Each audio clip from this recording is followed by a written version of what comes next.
Hey y'all, so I'm going to be reviewing Baba Yaga's Assistant. It's written by Marika Makula and it's illustrated by Emily Carroll. The reading level is 5th through ninth grade, so it's great for middle schoolers. So the genre is fiction, more specifically it's a modern supernatural fiction, so it takes place in the modern day, but there's some magic-y elements, as you can tell, by the witch herself, Baba Yaga. I really enjoyed this story. I think a really cool way to think about it would be in the tagline of like, working for a scary godmother isn't as magical as you think it is. I think it just really kind of encapsulates the main idea of the story, and I really like it. It is a really good book.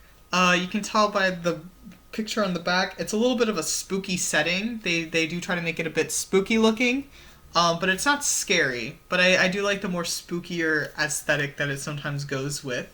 It's also a very magical story. I could also describe it as heartfelt or comforting, and I'll kind of go into that a little bit more when talking about how I personally really enjoy it. But to give you more of an idea of the actual main story and some of the events that go on, the story is about Masha, who is a girl whose mother died when she was young. This is Masha right here.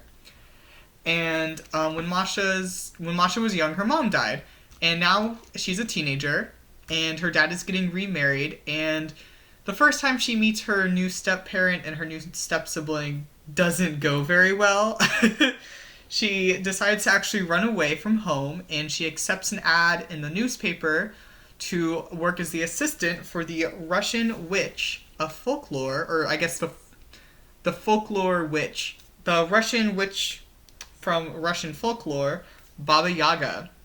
And the rest of the story is just really about the action she does on her first day of the job. She has to get inside of this magical, crazy house. You can see a bit of it in the background.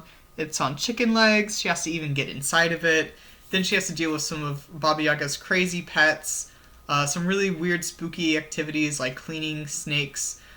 And yeah, all while trying to mix in her past memory with her grandmother about Russian folk tales and Russian fairy tales, and merging them into all the kind of creepy stuff she has to do for her. And that's kind of just an idea of the story in general. Some stuff happens at the end, but I don't want to spoil it. But yeah, if you're really a big fan of books like Harry Potter or Narnia, where they have to deal with magical stuff going on, you'll definitely enjoy Baba Yaga's Assistant. I think if you're also a fan of fairy tales in general, you'll love Baba Yaga's Assistant. It makes a really big deal of talking about and letting you know about the different Russian fairy tales that it's basing the story off of. I learned a lot about Russian fairy tales, and I really enjoyed learning about them and seeing how they kind of did like little twists on them in the book. And yeah, another reason that I guess I personally liked it is that when I was young, my parents were divorced when I was very young, so I also had to adapt to new step parents and new step siblings multiple times.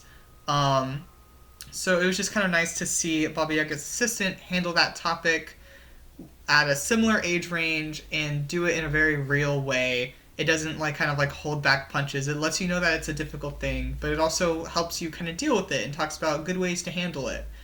So if you're also kind of going through that, maybe this story might also be kind of nice just for like how it can like kind of relate to you in that way. And yeah, again, it's Baba Yaga's Assistant. If you're interested, you can find it on Amazon pretty easily, maybe even at your local library. And yeah,